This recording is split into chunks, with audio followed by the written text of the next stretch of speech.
Nakarating na pala kami dito sa Hyundai kaso sobrang daming tao at saka traffic din guys. Bali nagantay kami ng 20 minutes kasi nga hindi kami makakapasok hanggat walang lumalabas na sasakyan. Sabado pa naman ngayon kaya ayun nga ang dami-daming tao.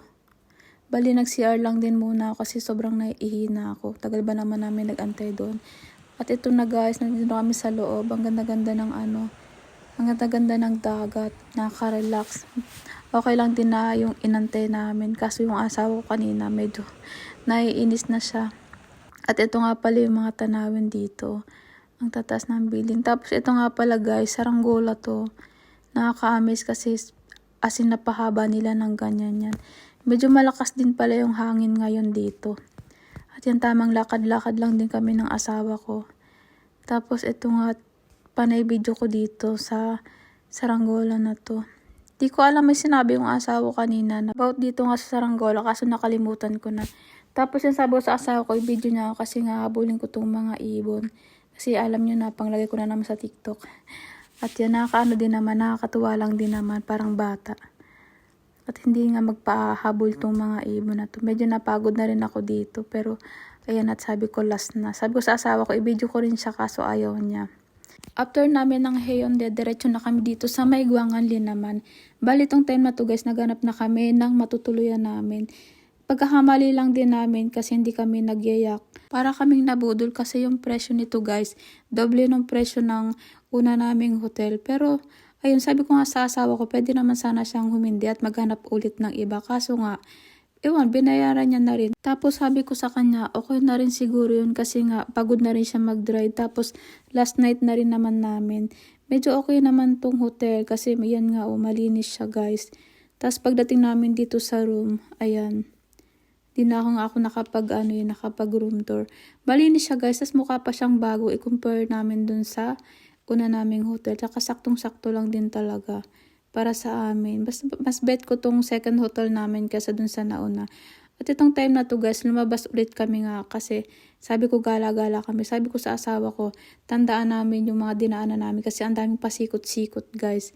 Sabi ko baka maligaw kami.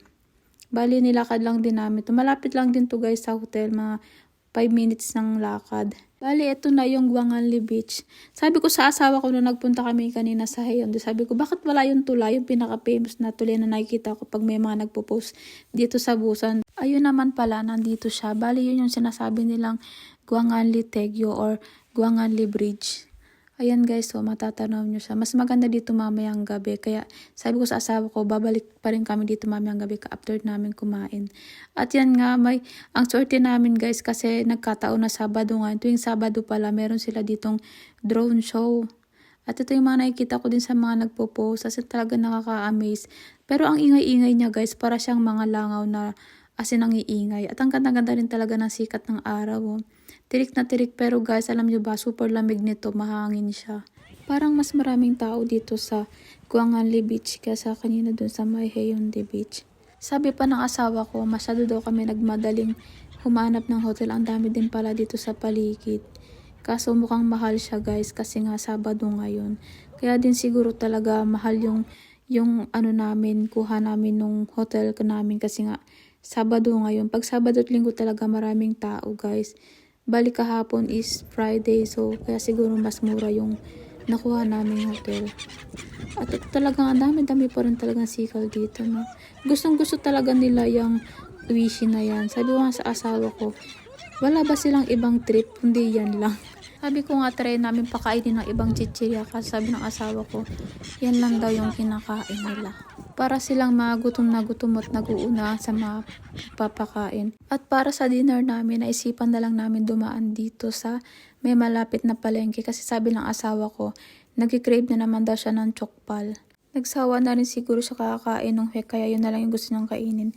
Nakabalik na rin pala kami dito sa kwarto, bali bumili lang kami ng chokpal, tapos yung kimbap, tapos yung egg, tapos yung nabili naming soup sa may market. Buti na lang din talaga at dala namin yung maliit na rice cooker, bali dyan namin ininit yung soup.